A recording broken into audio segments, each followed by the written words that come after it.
is gonna haunt Jason Terry forever. Talk to me. What do you remember about that play? What do you remember about that moment? I want to say it's one of the lowest moments in my career, but at the same time, I mean, I'll forever go down in history. Like, you got dunked on by the kid.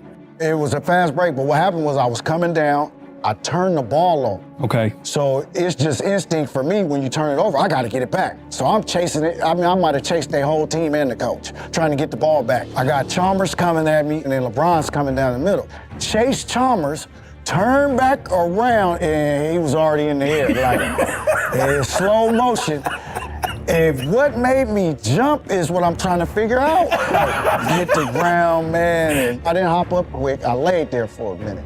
Jason Terry was just put to death. In fact, immediately after this dunk, not only was R.I.P. Terry trending worldwide, but fans also changed his Wikipedia page to say that he died. For 3 weeks, I was checking my phone, and people were sending me messages, man, you okay? Like, numbers I haven't heard in 8 years, I'm seeing numbers pop up. Jet, you good? You dead, big homie? You good? Like, I don't know what these people talking about. They even said in Wikipedia, they said that was my death date, and it had the date and everything on there. That's crazy, man. Man, LeBron really taught this guy a lesson. But at number 5, Michael Jordan taught the entire league a lesson.